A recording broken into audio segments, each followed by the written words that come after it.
नमस्कार दोस्तों, के एग्ज़ाम फाइट में आपका स्वागत है।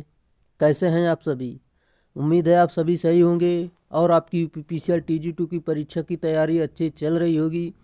दोस्तों, इस परीक्षा को ध्यान में रखते हुए हमने इलेक्ट्रिशियन थ्योरी से कुछ महत्वपूर्ण प्रश्नों की सीरीज स्टार्ट की है, जो कि दोस्तों ये यूपीपीसीएल के अलावा यूपी आर्मिनल TG 2 DRDO ISRO SAIL NPCIL आदि एग्ज़ामों के लिए भी महत्वपूर्ण साबित हो सकती है।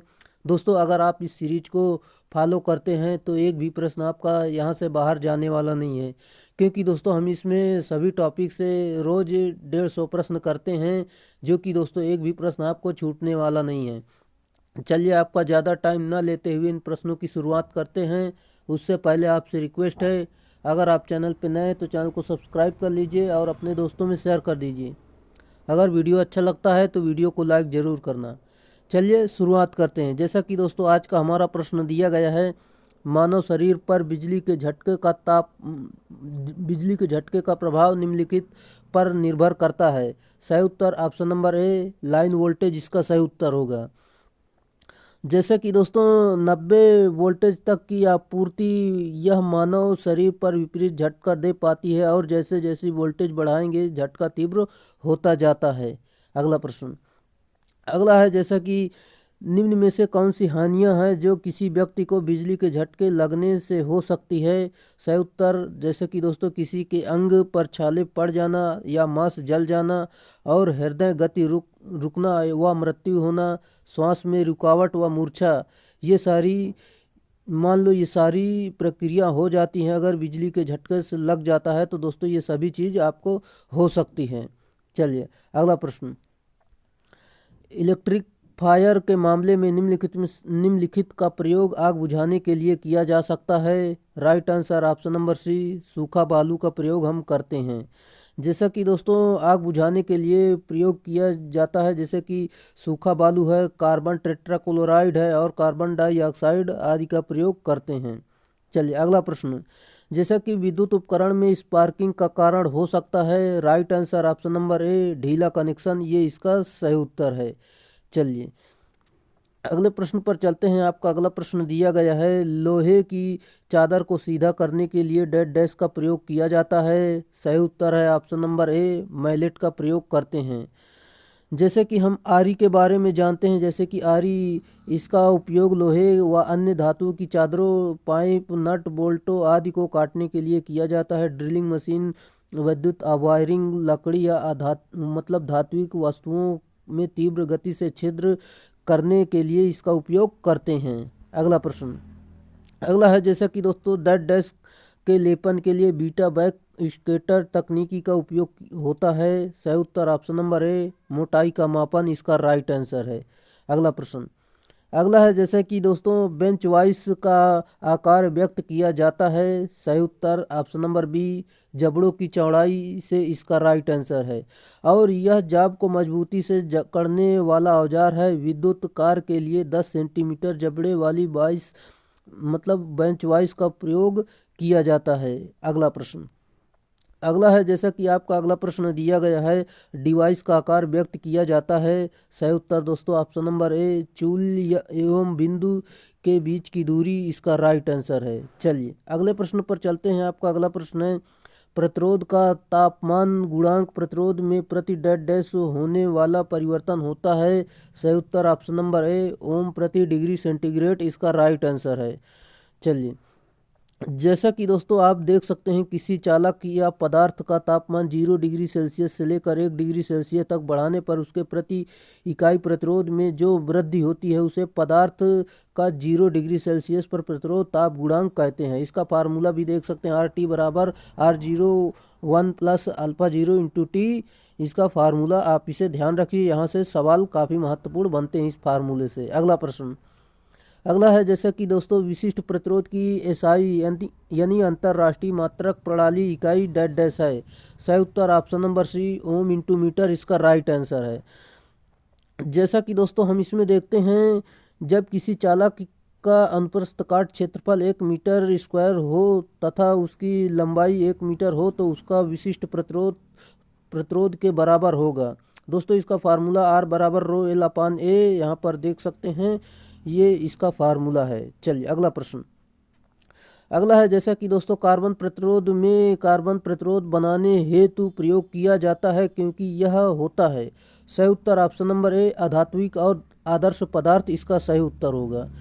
चलिए बाकी जानकारी आप देख सकते हैं दोस्तों कार्बन प्रतिरोध के बारे में जो कि दोस्तों दी गई है। हम अगले प्रश्न पर चलते हैं। आपका अगला प्रश्न दिया गया है, यहाँ पर देख सकते हैं निम्नलिखित में से कौन सा उच्च परावैद्युत डाइलेक्ट्रिक क्षमता युक्त एक रोधी पदार्थ है। सही उत्तर ऑप्शन नंबर बी अभ्रक इसका सही उत्तर है। जैसा कि अभ्रक के बारे में थोड़ी जानकारी देखते हैं। जैसे कि अभ्रक एक पारदर्शक अग्नि और नमी से अप्रभावित रहने वाला अचालक पदार्थ है। यह ऊष्मा एवं नमी से अप्रभावित रहने वाला एकमात्र प्राकृतिक एवं खनिज पदार्थ है जो भार में प्रचुर मात्रा में उपलब्ध है। वैद्युतिक ऊष्मा को उपकरणों के हीटिंग एलिमेंट के आधार के रूप में अन्य कोई अचालक पदार्थ इसकी बराबरी नहीं कर सकता है। अगला प्रश्न। अगला है जैसा कि दोस्तों आप देख सकते हैं अच्छे विद्युत रोधी पदार्थ की मुख्य आवश्यकता है कि इसमें हो। सही उत्तर ऑप्शन नंबर डी अच्छा परावैद्युत सामर्थ्य इसका सही उत्तर होगा। जैसा कि हम इसमें देखते हैं जिसमें किलो वोल्ट अपान mm स्क्वायर में किलो वोल्ट प्रति मिलीमीटर व्यक्त किया जाता है। इसके अलावा कुचालक की विशिष्ट प्रतिरोधकता उच्च होनी चाहिए तथा यांत्रिक सामर्थ्य भी अच्छी होनी चाहिए। चलिए अगला प्रश्न। अगला है जैसा कि आप देख सकते हैं यहाँ पर निम्न में से कौन सा विद्युत रोधी पदार्थ ऑक्सीकरण और आग के खतरे के प्रति बहुत प्रतिरोधी होता है। सही उत्तर ऑप्शन नंबर डी संश्लेषित विद्युत रोधी तेल इसका राइट आंसर है। जैसा कि हम इसमें देखते हैं फाइबर एक अच्छा कुचालक है। यह मशीनों के स्लॉटों में डालने के काम आता है और ग्लास पर जंग नमी तेजाब आदि का कोई प्रभाव नहीं पड़ता। इसलिए इंसुलेटर बल्ब इंडिकेटर मीटरों के ऊपर ग्लास चढ़ाए जाते हैं। माइका अधिक गर्मी को कंट्रोल करने में उपयोग में लाया जाता है। अगला प्रश्न। अगला है जैसा कि आप देख सकते हैं निम्न में से कौन सा पदार्थ इसके माध्यम से बिजली के प्रवाह को रोक सकता है। सही उत्तर ऑप्शन नंबर सी रोधक सामग्री इसका राइट आंसर है। जैसा कि हम इसमें देखते हैं जिन पदार्थों में मुक्त इलेक्ट्रॉनों की संख्या नगण्य होती है वे पदार्थ इंसुलेटर कहलाते हैं। जैसा कि अभ्रक कांच एस्बेस्टॉस और बैकेलाइट पीवीसी आदि। अगला प्रश्न। अगला प्रश्न जैसे कि आप देख सकते हैं जब दो समान प्रतिरोधों को श्रृंखला में जोड़ा जाता है तो समतुल्य प्रतिरोध 8 ओम होता है और जब समांतर में जोड़ा जाता है तो समतुल्य प्रतिरोध 2 ओम होता है। तो ओम में प्रत्येक प्रतिरोध का मान डैश है। दोस्तों आप इसे हल करेंगे तो आपका उत्तर जो निकल कर आएगा 4 आएगा। जैसे कि आप देख सकते हैं यहाँ पर जैसे कि प्रतिरोधों को श्रेणी क्रम में जोड़ेंगे तो यहाँ पर श्रेणी क्रम में दिया गया है आपका मान वहाँ पर दिया गया है R1 + R2 बराबर 8 दिया गया है। समांतर में प्रतिरोधों को समांतर में जोड़ने पर ऐसे जोड़ देंगे। फिर दोस्तों इसमें प्रतिरोधों का मान बराबर है R1 + R2 बराबर 8 दिया गया है। यहाँ पर R1 और R2 बराबर है यहाँ पर रखेंगे तो इसका मान आपका 4 ओम राइट आंसर निकल कर आ जाएगा। चलिए उम्मीद है समझ में आया होगा। अगर समझ में नहीं आया है तो वीडियो को रोक कर आप अपने आप से खुद से हल कर लीजिए और मैं इसकी PDF भी दे दूंगा दोस्तों, वहाँ से भी आप देख लेना। इसकी PDF जो है दोस्तों KK exam fight PDF channel पर दे दी जाएगी जो कि टेलीग्राम चैनल है, वहाँ से आप देख सकते हैं और इसका सॉल्यूशन अच्छे से कर सकते हैं। अगला प्रश्न। एक या एक से अधिक विद्युत वाहक बल EMF स्रोतों से युक्त जाल कहलाता है। सही उत्तर ऑप्शन नंबर बी सक्रिय नेटवर्क इसका राइट आंसर है। चलिए जैसा कि दोस्तों इसमें एक या एक से अधिक विद्युत वाहक बल स्रोत से युक्त नेटवर्क सक्रिय नेटवर्क यानी एक्टिव नेटवर्क कहलाता है जैसे कि धारा स्रोत वोल्टा स्रोत आदि। अगला प्रश्न। अगला है जैसा कि दोस्तों 3 ओम के 3 प्रतिरोध एक त्रिभुज के रूप में जुड़े हुए हैं। त्रिभुज के किन्हीं 2 शीर्ष के मध्य क्या प्रतिरोध होगा। दोस्तों 3 ओम के 3 समान प्रतिरोध हैं जैसे कि दोस्तों यहाँ पर 3 जुड़े हुए हैं। पहले तो इन्हें आप सीरीज में जोड़ेंगे फिर इसके साथ समांतर में जोड़ देंगे तो आपका आंसर निकल कर आ जाएगा 2 ओम राइट आंसर है। जैसे कि दोस्तों यहाँ पर देख सकते हैं पहले आपको जोड़ा गया सीरीज में फिर समांतर में जोड़कर इसका आंसर निकाल लिया गया है। चलिए दोस्तों आप हल करना। हम अगले प्रश्न पर चलते हैं। आपका अगला प्रश्न दिया गया है 3 फेज फेज वाली आपूर्ति प्रणाली में किस प्रकार के भू रिसाव सर्किट ब्रेकर का उपयोग किया जाता है? सही उत्तर दोस्तों ऑप्शन नंबर डी, चौहरे पोल का प्रयोग इसमें किया जाता है। जैसा कि दोस्तों सर्किट ब्रेकर एक ऐसा मैकेनिकल डिवाइस होता है जो किसी विद्युत परिपथ में फॉल्ट होने पर उस परिपथ को मेन सप्लाई से अलग कर देता है और यह मैनुअली और ऑटोमेटिकली दोनों रूप से संचालित होता है। इन्हें प्रायः आर्क बुझाने वाले माध्यम के आधार पर वर्गीकृत किया जाता है। अगला प्रश्न जैसा कि एमसीबी का पूर्ण रूप क्या है? सही उत्तर है दोस्तों ऑप्शन नंबर ए, मिनिएचर सर्किट ब्रेकर इसे कहते हैं, इसका पूरा नाम है। और दोस्तों हम इसमें देखते हैं जैसे कि एमसीबी जो है आजकल मुख्य स्विच फ्यूज इकाइयों के स्थान पर एमसीबी इकाइयों का उपयोग सामान्य रूप से किया जाता है। फ्यूज सामान्य लघु परिपथ से विद्युत परिपथ से रक्षण हेतु लगाया जाता है, लेकिन एमसीबी विद्युत परिपथ को शॉर्ट सर्किट और ओवरलोड दोनों से सुरक्षा प्रदान करता है। इसे एक नाब द्वारा हाथ से भी ऑन अथवा ऑफ किया जा सकता है तथा दोष स्थितियों में यह स्वतः ऑफ हो जाती है। चलिए, जैसे कि दोस्तों कोई फॉल्ट होता है ये तो अपने आप ऑफ हो जाती है। चलिए अगला प्रश्न है, जैसा कि आपका अगला प्रश्न दिया गया है, ग्रीन नोब यानी एल श्रृंखला एमसीबी डैश से प्रभावी ढंग से प्रयोग किया जाता है। सही उत्तर दोस्तों option number B, lighting circuit इसका राइट आंसर है। चलिए हम अगले प्रश्न पर चलते हैं। जैसे कि आपका अगला प्रश्न दिया गया है, तड़ित निरोधक डैश के बीच जुड़े होते हैं। सही उत्तर ऑप्शन नंबर सी, कला यानी फेज और भूमि के बीच जुड़े होते हैं। जैसा कि हम इसमें देखते हैं लाइटिंग अरेस्टर का उपयोग उपकेंद्रों पर सुरक्षा के लिए किया जाता है। आधुनिक लाइटिंग अरेस्टर में नेगेटिव रेजिस्टेंस अभिलक्षण वाले रासायनिक पदार्थों का प्रयोग किया जाता है। अगला है जैसे कि आप देख सकते हैं 12 वोल्ट और 3 एम्पियर आवर विनिर्देश वाली बैटरी से 10 घंटे तक लगभग निकाली जाने वाली धारा क्या होगी? दोस्तों सिंपल सा होता है, जैसे कि हम आपको यहाँ पर बता देते हैं। जैसे कि बैटरी की वोल्टता जो दी गई है 12 वोल्ट और क्षमता जो दी गई है और यहाँ पर 10 घंटे तक निकाली जाने वाली धारा, यहाँ पर देख सकते हैं क्षमता अपान समय यहाँ पर रख देंगे तो आपका उत्तर निकल कर आ जाएगा। Option number B right answer है। चलिए अगले प्रश्न पर चलते हैं। आपका अगला प्रश्न दिया गया है, किसी सीसा अम्ल यानी लेड एसिड बैटरी में प्रति सेल निगेटिव प्लेटों की संख्या डैश के बराबर होती है। सही उत्तर ऑप्शन नंबर सी, पॉजिटिव प्लेटों +1 इसका राइट आंसर है। चलिए, जैसा कि दोस्तों किसी सीसा अम्ल बैटरी में प्रति सेल निगेटिव प्लेटों की संख्या धनात्मक प्लेटों की संख्या से 1 अधिक होती है। अगला प्रश्न, बैटरी का ट्रिकल चार्जिंग डैश के द्वारा आवेशित होता है। सही उत्तर ऑप्शन नंबर सी, बहुत कम करंट इसका राइट आंसर है। जैसा कि दोस्तों इसमें हम देखते हैं सल्फेटन दोष युक्त लेड एसिड बैटरी को पुनः कार्य अवस्था में लाने के लिए अति निम्न विद्युत धारा यानी सामान्य चार्जिंग दर का 2 से 3% तक चार्ज करना ट्रिकल चार्जिंग कहलाती है। इस विधि द्वारा किसी बैटरी को चार्ज करने में 1 सप्ताह अथवा इससे अधिक समय भी लग सकता है। अगला प्रश्न, जैसा कि अगला प्रश्न दिया गया है, सीसा अम्ल वाली किसी बैटरी में इलेक्ट्रोलाइट डैश होता है। सही उत्तर ऑप्शन नंबर सी, घुला सल्फ्यूरिक एसिड इसका राइट आंसर है। जैसा कि दोस्तों सेल में इलेक्ट्रोलाइट के द्वारा ही धारा का प्रवाह होता है।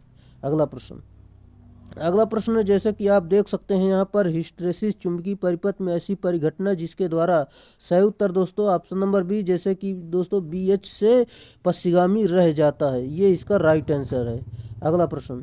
अगला है जैसा कि आप देख सकते हैं फ्लेमिंग के दाएं हाथ के नियमानुसार अंगूठा डैश दर्शाता है। सही उत्तर ऑप्शन नंबर डी, चालक की दिशा को यह दर्शाता है। और इसमें हम बात करते हैं जैसे कि दोस्तों तर्जनी जो है चुंबकीय वाहक बल को दर्शाती है एवं फ्लक्स तथा मध्यम विद्युत राशि या प्रेरित विद्युत वाहक बल एवं बल प्रेरित धारा की दिशा को प्रदर्शित करता है। अगला है जैसे कि आप देख सकते हैं यदि 2 चुंबकीय के ध्रुवों के मध्य दूरी d है उनके मध्य बल होगा। सही उत्तर ऑप्शन नंबर सी, d² के व्युत्क्रमी समानुपाती इसका राइट आंसर है। जैसा कि दोस्तों यहाँ पर आप देख सकते हैं F बराबर के m1 × m2/d², यहाँ से इसका मान निकाला गया है। चलिए अगला प्रश्न, अगला है जैसा कि दोस्तों आप देख सकते हैं धारा और वोल्टेज के बीच के फेज का अंतर डेड डैश के रूप में जाना जाता है। सही उत्तर ऑप्शन नंबर सी फेज अंतर इसका राइट आंसर है। जैसा कि हम इसमें देखते हैं फेज अंतर से धारा और वोल्टेज के आगे या पीछे होने की जानकारी प्राप्त होती है और धारा या वोल्टेज में से किसी अधिकतम मान पहले आता है तो अग्रगामी कहलाती है। जैसे कि फेज डिफरेंस को फाई से प्रदर्शित करते हैं, इसे शक्ति गुणक यानी फाई कास फाई से प्रदर्शित किया जाता है। अगला प्रश्न अगला है जैसे कि आप देख सकते हैं यहाँ पर 50 हर्ट्ज की आवृत्ति के अल्टरनेटिंग करंट को एक कैपेसिटर 20 ओम प्रतिघात प्रदान करता है। यदि आवृत्ति 100 हर्ट्ज हो जाती है तो प्रतिघात कितना होगा। सिंपल सा है दोस्तों, सारा मान दिया गया है यहाँ पर आप देख सकते हैं और इसमें आपको फार्मूले पर इस मान को रखना है। तो आपका जो दोस्तों यहाँ पर इसका फार्मूले पर संबंध निकाला गया, इसमें पूरा मान रख देंगे तो आपका ऑप्शन नंबर यहाँ पर 10 ओम सही उत्तर आ जाएगा। जैसे कि दोस्तों आपका 10 ऑप्शन नंबर डी 10 ओम राइट आंसर है। अगला प्रश्न है जैसा कि दोस्तों आप देख सकते हैं स्टार डेल्टा स्टार्टर विधि में प्रत्येक फेज वाइंडिंग में वोल्टेज किसके बराबर होती है जहां VL यानी लाइन वोल्टेज है। सही उत्तर ऑप्शन नंबर ए VL/√3 इसका राइट आंसर है। चलिए अगले प्रश्न पर चलते हैं। जैसे कि आपका अगला प्रश्न दिया गया है निम्नलिखित में से कौन सा मीटर इंसुलेशन परीक्षक के रूप में जाना जाता है। सही उत्तर ऑप्शन नंबर डी मेगर को जानते हैं हम। जैसा कि दोस्तों इसके द्वारा 1 लाख मेगा ओम तक प्रतिरोध नापा जा सकता है और इसमें 500 वोल्ट DC पैदा करने वाला जनित्र प्रयोग किया जाता है और यंत्र की संरचना डायनामोमीटर यंत्र के समान होती है। प्रयुक्त जनित्र की घूर्णन गति 140 से लेकर 160 RPM रखी जाती है।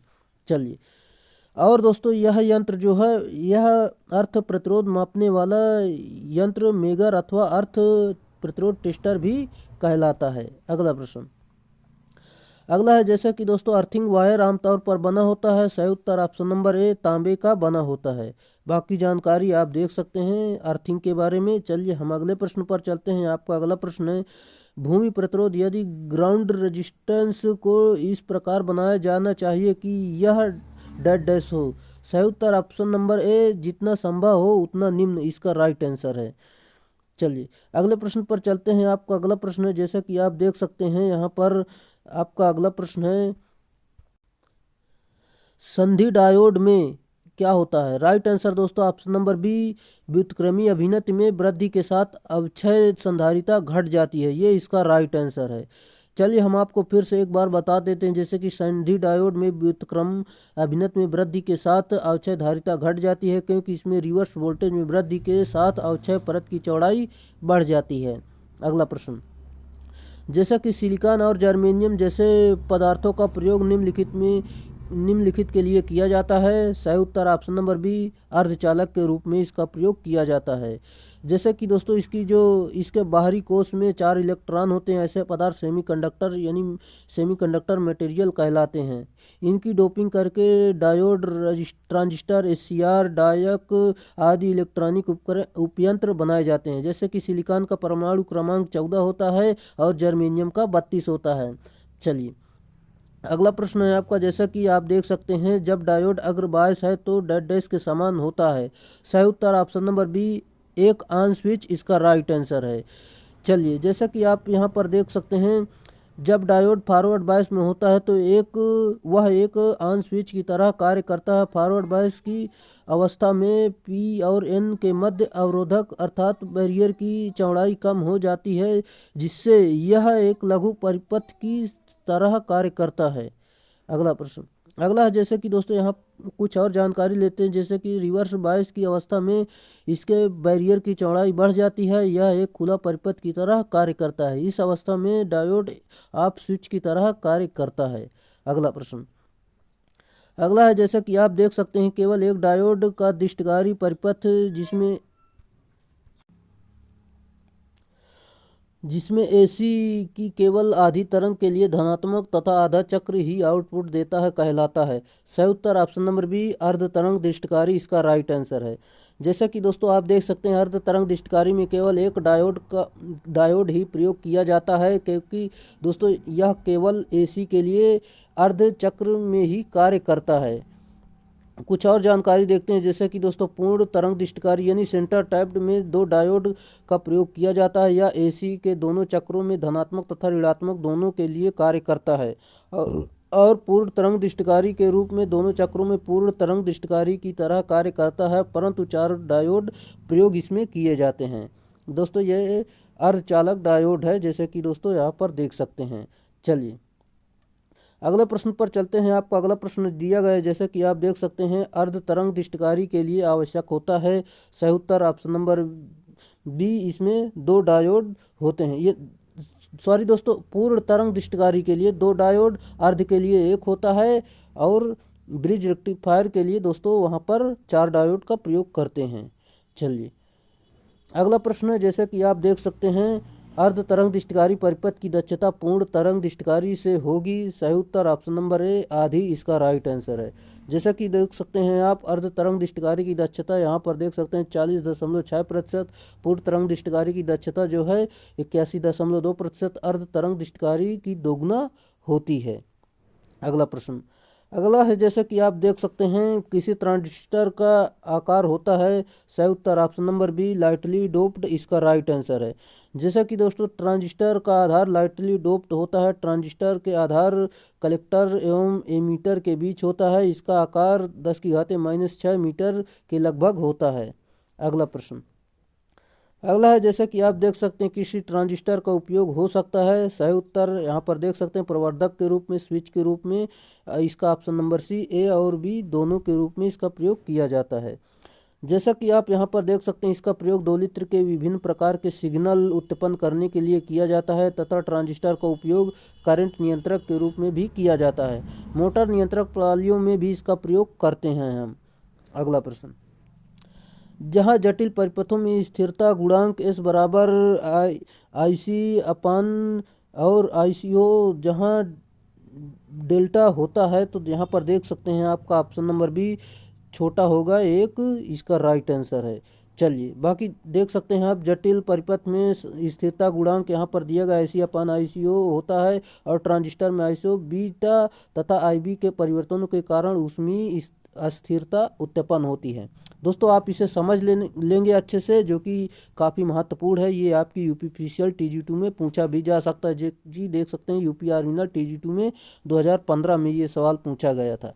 चलिए अगला प्रश्न अगला है, जैसे कि आप देख सकते हैं यहाँ पर उसमें स्थिरता की आवश्यकता है कि। सही उत्तर यहाँ पर देख सकते हैं ऑप्शन नंबर सी, जैसे कि ट्रांजिस्टर ट्रांजिस्टर द्वारा प्रति सेकंड पैदा की गई ऊष्मा उसके द्वारा प्रति सेकंड निकाली गई ऊष्मा से कम हो, इसका राइट आंसर है। चलिए जैसा कि यहाँ पर आप देख सकते हैं। अगला प्रश्न अगला है, जैसा कि एक उभयनिष्ठ उत्सर्जक प्रवर्धक यानी कॉमन इमीटर एम्पलीफायर में उपमार्ग विहीन यानी अनबाइस्ड उत्सर्जक प्रतिरोध प्रदान करता है। सही उत्तर ऑप्शन नंबर सी, ऋणात्मक वोल्टेज पुनः निवेश इसका राइट आंसर है। चलिए जैसा कि आप देख सकते हैं यहाँ पर दिया गया इसका मान भी, इसका फार्मूला भी दिया गया, आप यहाँ पर समझ सकते हैं। अगले प्रश्न पर चलते हैं। आपका अगला प्रश्न है, जैसे कि एक आदर्श OP-AMP का प्रयोग मतलब इसका उपयोग एक इन्वर्टिंग प्रवर्धक के बनाने के लिए किया गया है, और OP-AMP के 2 निवेशी सिरे समान विभव पर, क्योंकि। सही उत्तर दोस्तों ऑप्शन नंबर डी, CMRR अनंत है, इसका राइट आंसर है। चलिए जैसा कि दोस्तों यहाँ पर आप देख सकते हैं इसका पूरी जानकारी दी गई है, आप इस वीडियो को रोककर इसे पढ़ सकते हैं। अगले प्रश्न पर चलते हैं हम। जैसा कि आपका अगला प्रश्न दिया गया है यहाँ पर, एक RC युग्मित सामान्य उत्सर्जक प्रवर्धक में निम्नलिखित में से कौन सा कथन सही है? इसका राइट आंसर है, जैसा कि आप देख सकते हैं युग्मन धारिता IF अनुक्रिया को प्रभावित करती है, वह उपमार्ग धारिता HF अनुक्रिया को प्रभावित करती है। चलिए दोस्तों ये आपका ऑप्शन नंबर डी सही उत्तर हो जाएगा। चलिए हम अगले प्रश्न पर चलते हैं। जैसा कि यहाँ पर आप पूरी जानकारी देख सकते हैं, पढ़ सकते हैं वीडियो को रोककर। हम अगले प्रश्न पर चलते हैं, जो कि आपका अगला प्रश्न दिया गया है। दिए गए एलसी परिपथ में 50 हर्ट्ज की आपूर्ति संयोजित की गई दोलनों की आवृत्ति डैश डैश होगी। सिंपल सा है दोस्तों, ये फार्मूले पर आपको मान रखना है, जो कि आपका आंसर निकल कर आ जाएगा 10⁻6/2 पाई हर्ट्ज इसका सही उत्तर हो जाएगा। चलिए, जैसे कि दोस्तों यहाँ पर मान रखकर आप हल कर सकते हैं। हम अगले प्रश्न पर चलते हैं। आपका अगला प्रश्न दिया गया है, निम्न में से किसके उत्पादन के लिए एलसी ऑसिलेटर का इस्तेमाल नहीं किया जा सकता? सही उत्तर ऑप्शन नंबर डी अत्यंत निम्न आवृत्ति इसका राइट आंसर है। चलिए अगला प्रश्न, जैसे कि आप देख सकते हैं, डैश डैश नेटवर्क प्रेरकत्व और धारितक युग्मन तत्वों के रूप में उपयोग करता है। सही उत्तर ऑप्शन नंबर डी प्रतिबाधा युग्मन नेटवर्क इसका राइट आंसर है। चलिए अगला प्रश्न है आपका, जैसे कि दिया गया है, यहाँ पर देख सकते हैं आप, क्षेत्र प्रभावी ट्रांजिस्टर एफईटी में इनपुट और आउटपुट मात्रा डैश डैश में वर्गिक अवधि के कारण अरैखिक रूप से संबंधित है। सही उत्तर ऑप्शन नंबर सी शॉकले समीकरण इसका राइट आंसर है। जैसा कि दोस्तों शॉकले समीकरण आप देख सकते हैं, इसका फार्मूला भी आप जान सकते हैं। अगला प्रश्न अगला है, जैसा कि आप देख सकते हैं, एक सिलिकॉन नियमित डिस्टकारी यानी एससीआर में होते हैं। सही उत्तर ऑप्शन नंबर ए 4 सतह तथा 3 जंक्शन इसमें होते हैं। जैसा कि दोस्तों इसमें हम और जानकारी देते हैं, सिलिकॉन नियंत्रित डिस्टकारी में जो है एक 4 सतह और 3 टर्मिनल और 3 जंक्शन युक्ति होती है। इसे PN diode with gate terminal भी कहते हैं। यह यूनी डायरेक्शनल डिवाइस होती है। अगला प्रश्न, यदि फायरिंग कोड को बढ़ाते हैं तो एक एससीआर का औसत निर्गत मान? सही उत्तर ऑप्शन नंबर सी घटेगा, ये इसका सही उत्तर होगा। जैसा कि दोस्तों यहाँ पर देख सकते हैं, एससीआर में 4 परतें होती हैं और 3 टर्मिनल और 3 जंक्शन होते हैं। एससीआर को डीसी स्विच की तरह प्रयोग किया जाता है। एससीआर सदैव फॉरवर्ड बायस में ही कार्य करता है। अगला है, जैसे कि स्थितित रैम में संरक्षण तत्व होता है। सही उत्तर option number D flip flop इसका राइट आंसर है। बाकी जानकारी आप देख सकते हैं, जैसे कि दोस्तों यहाँ पर दी गई है। जैसे कि हम इसमें बात करते हैं, जैसे कि फ्लिप फ्लॉप मूलतः एक डिजिटल मेमोरी परिपथ है। इसकी 2 स्थायी अवस्थाएं होती हैं। एक अवस्था एक तथा दूसरी अवस्था जो है 0 होती है। ऐसी युक्ति अवस्था परिपथ जिसमें 2 स्थायी अवस्थाएं होती हैं बाइस्टेबल कहलाती हैं। फ्लिप फ्लॉप में मेमोरी होती है, क्योंकि यदि इनपुट परिवर्तित ना किया जाए तब इसकी आउटपुट सेट 0 या 1 रहती है, जैसा कि आप यहाँ पर देख सकते हैं डायग्राम द्वारा। अगला है, जैसा कि आप देख सकते हैं, जब मेमोरी डिवाइस में 12 एड्रेस लाइन हो तो कितनी स्टोरेज लोकेशन उपलब्ध होगी? सही उत्तर ऑप्शन नंबर डी 4096 इसका राइट आंसर है। यहाँ पर आप देख सकते हैं, एड्रेस बस एक डायोड होता है, तो जो डाटा की स्थिति तथा उनका डेस्टिनेशन बताता है। एड्रेस बस 16 लाइनों का समूह होता है। यह एक मार्गी होती है, और यदि एक मेमोरी युक्त n एड्रेस लाइन की है तो वह 2n मेमोरी स्टोरेज उपलब्ध कराती है, जैसा कि यहाँ पर दिया गया है। अगला प्रश्न, यहाँ पर इसका मान रख कर दोस्तों निकाल लेंगे तो आपका उत्तर आ जाएगा 4096 सही उत्तर होगा। अगला है, जैसे कि आप देख सकते हैं, उस लॉजिक गेट का नाम बताएं जिसके सभी इनपुट उच्च होने पर आउटपुट उच्च होता है। सही उत्तर ऑप्शन नंबर बी, जो कि एंड गेट होता है। चलिए अगला है, जैसा कि आप देख सकते हैं, यहाँ पर आईएसओ का पूर्ण रूप क्या है? सही उत्तर option number B international organisation for standardisation इसका राइट आंसर है। चलिए अगला प्रश्न है, जैसे कि आप देख सकते हैं, निम्नलिखित में से कौन सा निर्माता के लिए बीआईएस का लाभ है? सही उत्तर ऑप्शन नंबर डी बाजार में उत्पादों की बेहतर छवि इसका राइट आंसर है। जैसा कि इसका पूरा नाम ब्यूरो ऑफ इंडियन स्टैंडर्ड है या भारत में राष्ट्रीय मानक निर्धारित करने वाली संस्था है। अगला है, घरेलू उपकरणों की वायरिंग के लिए सामान्य नियम के अनुसार परिपथ सर्किट में सभी वितरण बोर्ड फ्लोर स्तर से ऊपर डैश डैश से अधिक की ऊंचाई पर स्थापित नहीं किए जाने चाहिए। सही उत्तर ऑप्शन नंबर सी 2 मीटर इसका राइट आंसर है। चलिए, जैसा कि हम इसमें देखते हैं यहाँ पर घरेलू उपकरण की वायरिंग के लिए सामान्य नियम के अनुसार परिपथ में सभी वितरण बोर्ड फ्लोर यानी फर्श से स्तर से 2 मीटर से अधिक ऊंचाई पर स्थापित नहीं करना चाहिए। अगला प्रश्न, आईईई नियम के अनुसार उच्च वोल्टेज सीमा है। सही उत्तर ऑप्शन नंबर ए 33,000 वोल्ट से अधिक नहीं होना चाहिए इसके नियम के अनुसार। चलिए अगले प्रश्न पर चलते हैं। आपका अगला प्रश्न दिया गया है, जैसा कि दिया गया है यहाँ पर आप देख सकते हैं, किसी एसी जनित्र तथा डीसी जनरेटर में एक मूलभूत अंतर यह है कि दोस्तों इसका राइट आंसर हो जाएगा, जो कि आप यहाँ पर देख सकते हैं। इसमें यहाँ पर देख सकते हैं जैसा कि एसी जनरेटर में सर्पी वलय होते हैं यानी स्लिप रिंग होते हैं, जबकि डीसी जनरेटर में दिक् परिवर्तन होता है यानी कम्यूटेटर होता है। चलिए यहाँ पर हम देखते हैं एसी जनरेटर में स्लिप रिंग की सहायता से क्षेत्र को उत्तेजित हेतु डीसी सप्लाई दी जाती है और डीसी जनरेटर में कम्यूटेटर का कार्य आर्मेचर चालक में उत्पन्न एसी को डीसी में बदलना होता है। अगला प्रश्न अगला है, जैसा कि आप देख सकते हैं, डीसी जनरेटर की आर्मेचर कोर को पटलित करते हैं। सही उत्तर ऑप्शन नंबर सी भावर धारा हानियों को कम करने के लिए, ये इसका राइट आंसर है।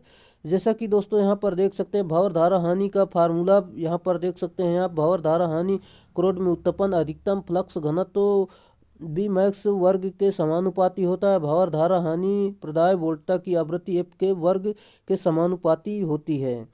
और इसमें जैसे कि भावर धारा हानि लौह पत्ती क्रोड की मोटाई टी के वर्ग के समानुपाती होती है। अगला प्रश्न अगला है, जैसा कि यहाँ पर देख सकते हैं आप, डीसी मोटर में गति का नियंत्रण डेड डैश द्वारा क्षेत्र या आर्मेचर प्रतिरोध का परिवर्तन न करके उपयोग किए गए वोल्टेज को बदल कर प्राप्त किया जाता है। सही उत्तर ऑप्शन नंबर बी प्रयुक्त वोल्टेज में बदलाव इसका राइट आंसर है।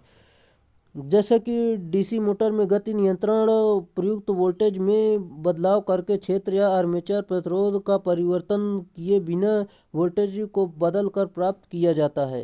यहाँ पर इसका फार्मूला भी आप जान सकते हैं। अगला प्रश्न, जैसा कि शंट जनरेटर को निम्नलिखित विकल्पों में से किसके लिए प्रयुक्त किया जाता है। सही उत्तर ऑप्शन नंबर बी ऑटोमोबाइल इसका राइट आंसर है। जैसा कि शंट जनरेटर में फ्लक्स का मान लगभग स्थिर होता है, इसलिए शंट जनरेटर का प्रयोग स्थिर वोल्टेज और स्थिर वोल्टेज वाले स्थानों के लिए उपयुक्त होता है, जैसे कि ऑटोमोबाइल, बैटरी, आवेशन आदि। इसका फार्मूला भी आप देख सकते हैं। ई विद्युत वाहक बल बराबर V plus I A into R A यानी आर्मेचर धारा और प्रतिरोध आर्मेचर प्रतिरोध। चलिए अगला है, जैसा कि दोस्तों वह मोटर जिसमें फील्ड सीरीज वाइंडिंग द्वारा शॉर्ट फील्ड वाइंडिंग का विरोध होता है डेड डैश कहलाता है। सही उत्तर option number C differential motor यह कहलाती है।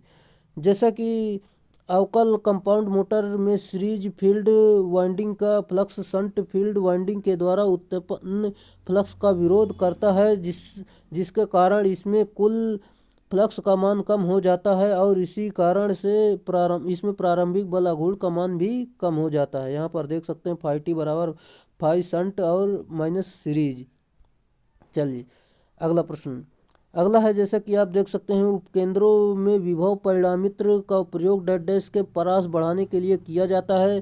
सही उत्तर option number C volt meter इसका सही उत्तर होगा। जैसा कि उपकेंद्रों में विभव परिणामित्र यानी पोटेंशियल ट्रांसफार्मर का प्रयोग वोल्ट मीटर की परास बढ़ाने हेतु किया जाता है। पीटी एक स्टेप डाउन ट्रांसफार्मर होता है। पीटी में प्राइमरी वाइंडिंग में अधिक टर्न होते हैं तथा सेकेंडरी वाइंडिंग में कम टर्न होते हैं। इसका परास रेंज जो है 110 वोल्ट तक बनाया जाता है। अगला पॉइंट है, जैसे कि दोस्तों जबकि धारा ट्रांसफार्मर यानी सीटी का प्रयोग एमीटर की परास को बढ़ाने हेतु करते हैं, जो कि स्टेप अप ट्रांसफार्मर होता है इसमें। अगला प्रश्न, जैसा कि परिणामित्र या घूर्णन मशीन के कोर बनाने के लिए उपयोग की जाने वाली सामग्री के लिए संकीर्ण बीएच परास क्षेत्र होना क्यों वांछनीय है। सही उत्तर ऑप्शन नंबर सी इनमें हिस्टैरिसीस हानि कम होती है।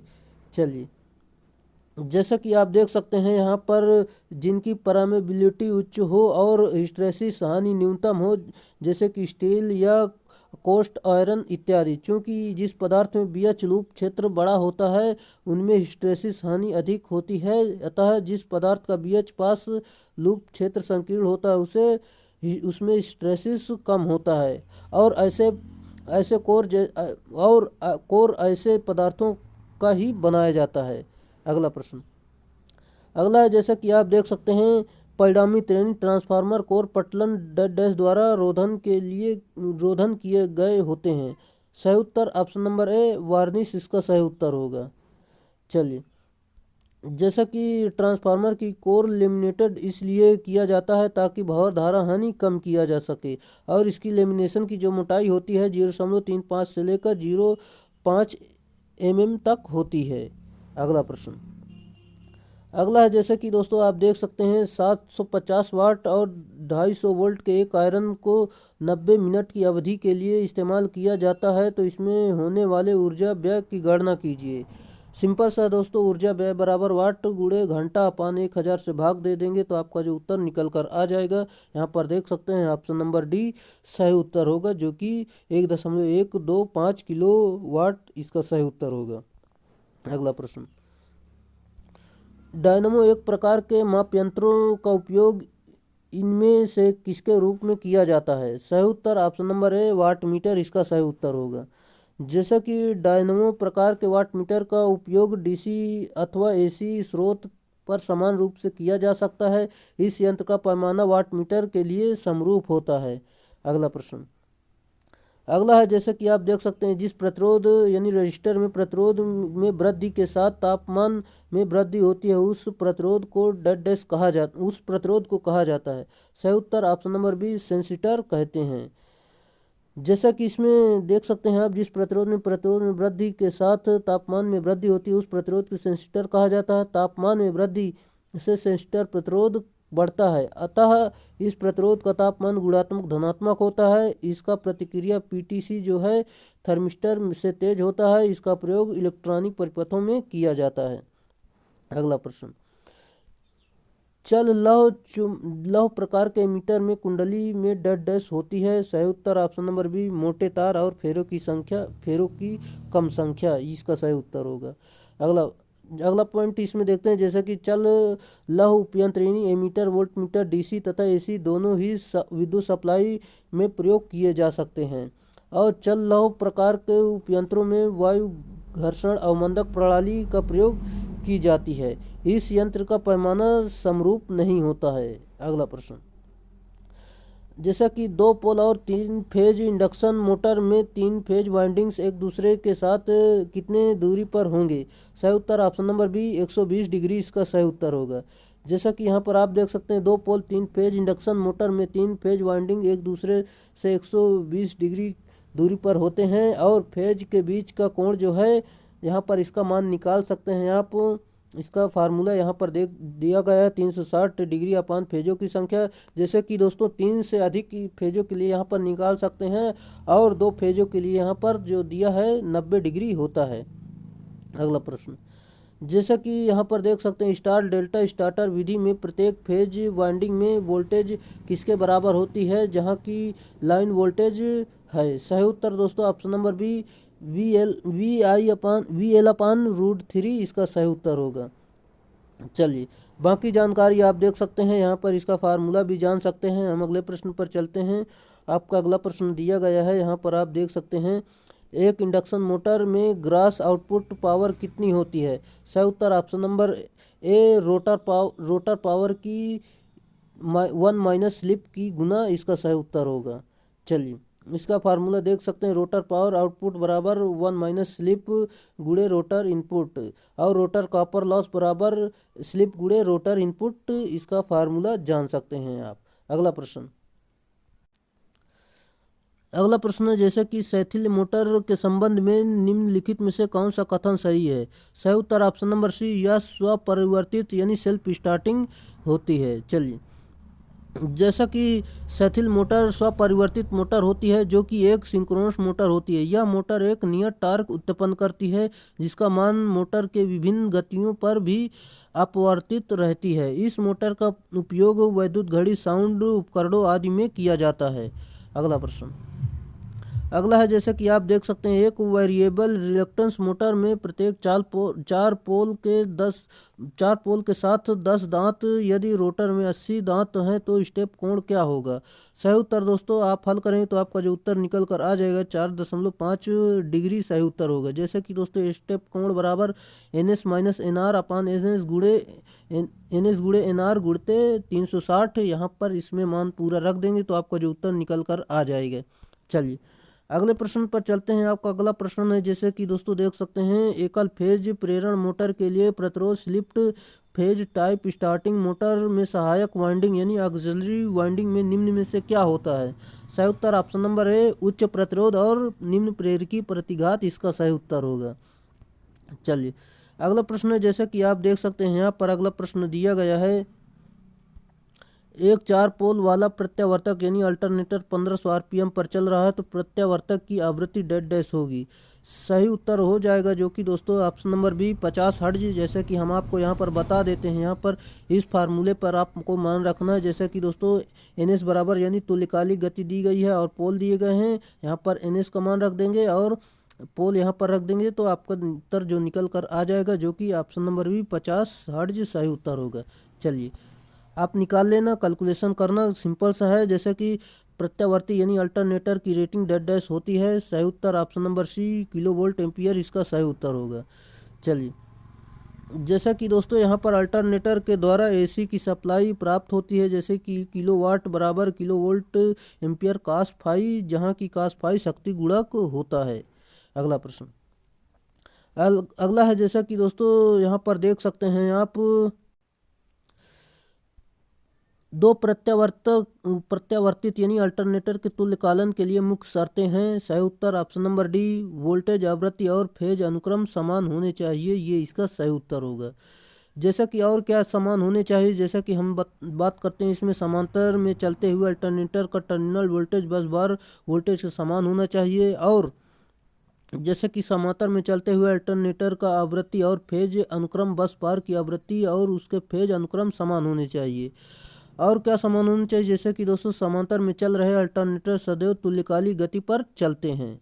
अगला प्रश्न अगला है जैसे कि आप देख सकते हैं, तुल्यकालिक मशीनों में अवमंदक कुंडली डेड डैश के तहत संतुलित 3 फेज वोल्टता बनाए रखती है। सही उत्तर ऑप्शन नंबर डी असंतुलित भार स्थिति इसका सही उत्तर होगा। जैसा कि यहाँ पर आप देख सकते हैं, जैसा कि अवमंदक कुंडली तुल्यकालिक मशीन के रोटर पोल फेज पर लगाई जाती है। यह असंतुलित भार की स्थिति में इसमें अतिरिक्त प्रेरित विद्युत वाहक बल उत्पन्न होता है जो बढ़े हुए भार का वहन करता है, अर्थात असंतुलित की स्थिति में रोटर हंटिंग करने लगता है, जिससे बचाव के लिए अवमंदक कुंडलन का उपयोग किया जाता है। चलिए जैसा कि दोस्तों अगर वीडियो अच्छा लग रहा है तो वीडियो को लाइक कर दीजिए और अपने दोस्तों में शेयर कर दीजिए, और अगर आप चैनल पे नए हैं तो चैनल को सब्सक्राइब जरूर कर लीजिए, क्योंकि दोस्तों इतना बड़ा वीडियो बनाने में काफ़ी मेहनत पड़ती है, इसलिए आप चैनल को सब्सक्राइब कर सकते हैं।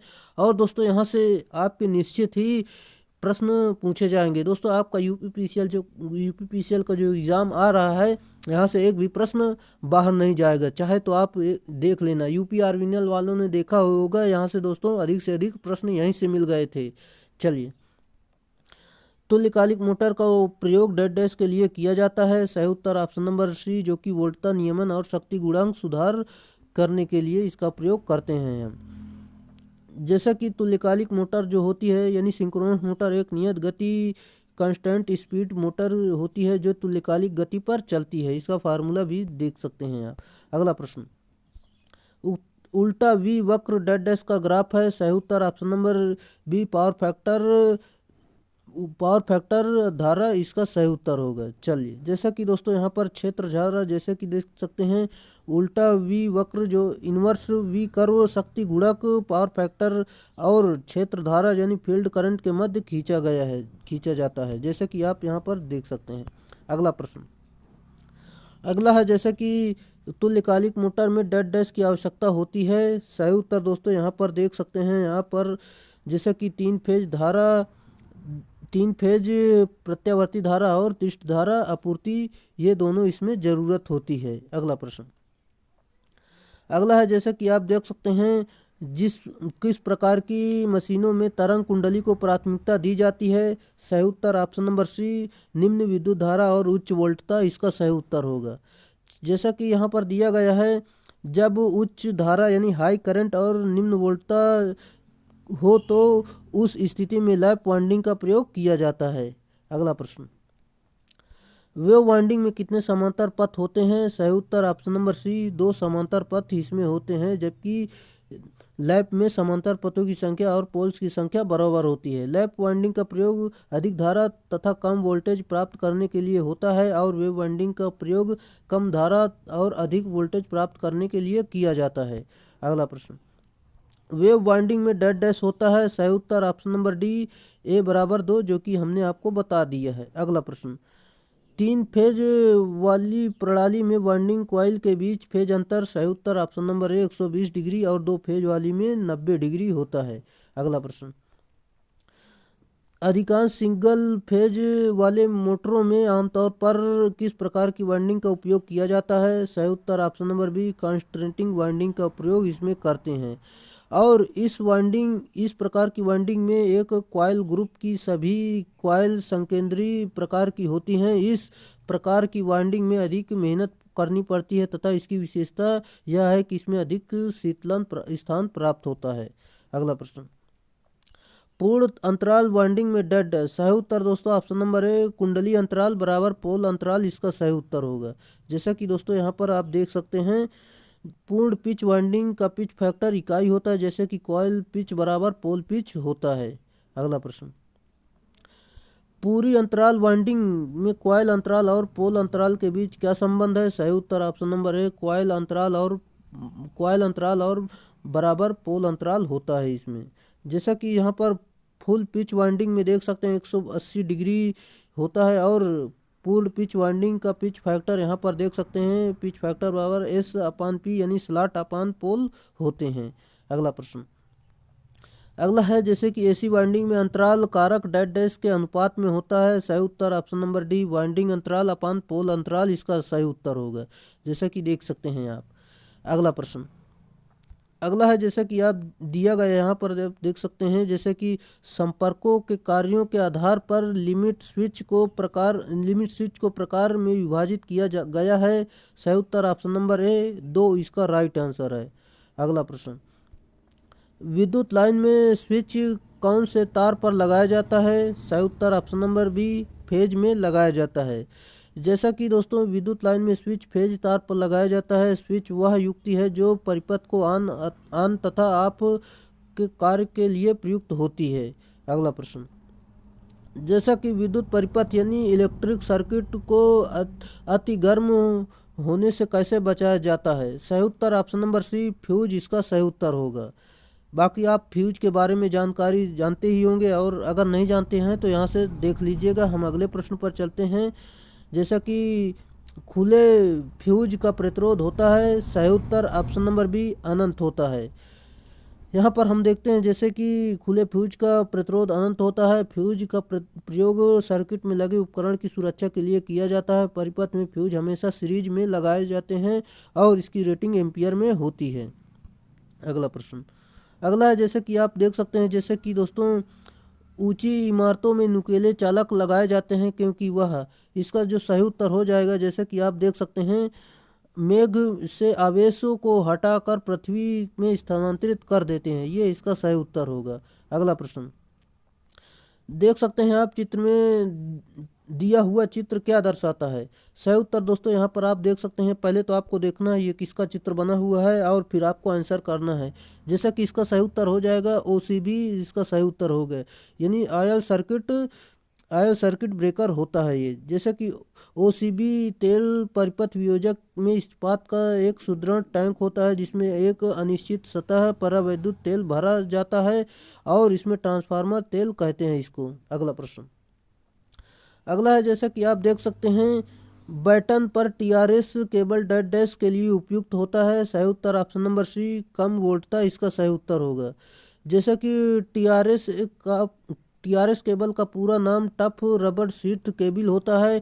टीआरएस केबल को टिन आलेपित तांबे के तार पर वल्केनाइड इंडियन रबर का आवरण और उसके ऊपर कठोर रबर का सुरक्षा आवरण चढ़ाकर बनाया जाता है। टीआरएस केबल का उपयोग नमी वाली स्थानों वैद्युतिक वायरिंग में किया जाता है। अगला प्रश्न, अगला है जैसे किसी बेडरूम में कितने सॉकेट लगा सकते हैं? सही उत्तर ऑप्शन नंबर सी 6 एम्पियर के 3 नग और 16 एम्पियर के 1 नग इसका सही उत्तर होगा। अगला प्रश्न, अगला है जैसे कि आप देख सकते हैं घरेलू या औद्योगिक बिजली के स्थापन की बिजली की खपत जो किलोवाट घंटे में को मापने के लिए इस्तेमाल में से कौन से एनर्जी मीटर का इस्तेमाल किया जाता है? सही उत्तर option number C single phase energy meter इसका सही उत्तर होगा।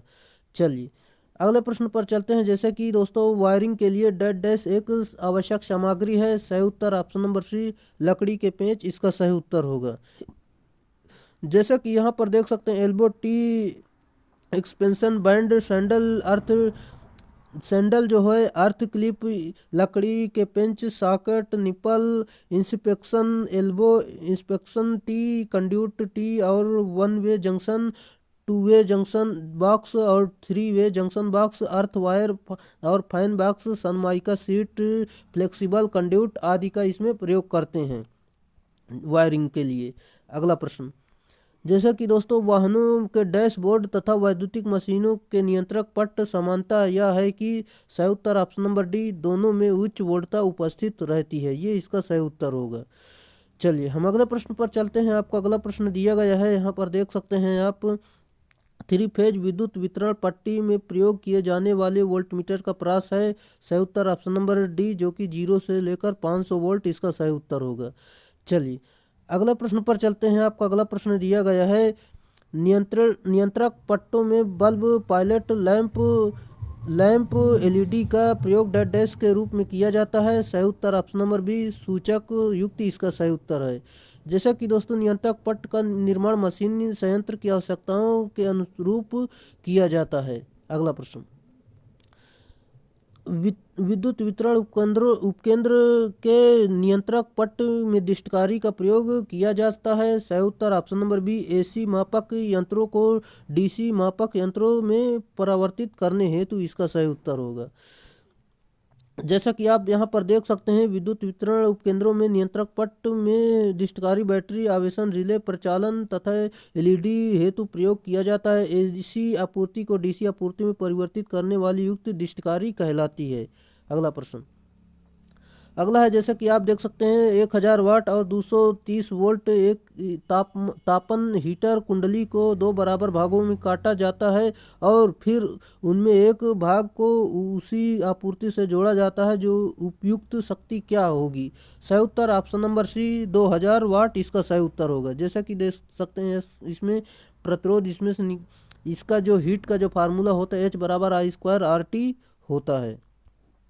यहाँ पर हम देखते हैं जैसे कि उपरोक्त दोनों संबंधों से स्पष्ट है कि कॉइल की लंबाई आधी करने पर प्रतिरोध भी आधी हो जाएगी लेकिन धारा 2 गुना प्रवाहित होगी और इसमें के कारण शक्ति भी 2 गुना हो जाएगी। अगला प्रश्न, अगला है जैसे कि दोस्तों यहाँ पर देख सकते हैं यदि मिक्सर की मोटर के धातु केस के वाइंडिंग के साथ इलेक्ट्रिक संपर्क हो जाए तो वाइंडिंग कैसी होगी?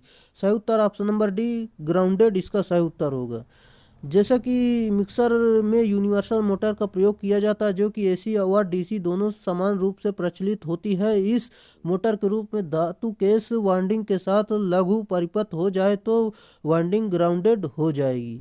अगला प्रश्न, अगला है जैसे कि आप देख सकते हैं यहाँ पर ग्राउंडिंग पिसाई करने वाले यंत्र मशीन में यदि ग्राउंडिंग पीसने वाले पहियों का विपरीत दिशा में घुमाया जाता है तो सही उत्तर ऑप्शन नंबर डी ग्राइंडिंग पीसने वाले यंत्र के पहिए ढीले हो जाएंगे और उतर जाएंगे, ये इसका सही उत्तर होगा। चलिए बाकी जानकारी आप देख सकते हैं जैसे कि दोस्तों यह निम्न प्रकार के होते हैं जैसे कि पत्थर के घूमने का प्रकार और पात्र घूमने का आकार ढकने वाले प्रकार का और पात्र घूमने वाला प्रेशर टाइप, ये सारी इसमें इसके प्रकार हैं। अगला प्रश्न, घरेलू मिक्सर की निर्धारित शक्ति है। सही उत्तर ऑप्शन नंबर ए जो कि 100 वाट से लेकर 600 वाट इसका सही उत्तर होगा। और इसकी जो गति होती है जैसे कि 3000 से 12000 आरपीएम तक होती है। इसमें मुख्यतः यूनिवर्सल मोटर प्रयोग की जाती है, कहीं कहीं 14 भी लिखा होता है, आप उसे भी सही मान सकते हैं। अगला प्रश्न, निम्नलिखित में से किसे शक्ति प्रणाली की परिचालन लागत के रूप में माना जाता है? सही उत्तर option number A fuel cost यानी ईंधन की लागत इसका सही उत्तर होगा।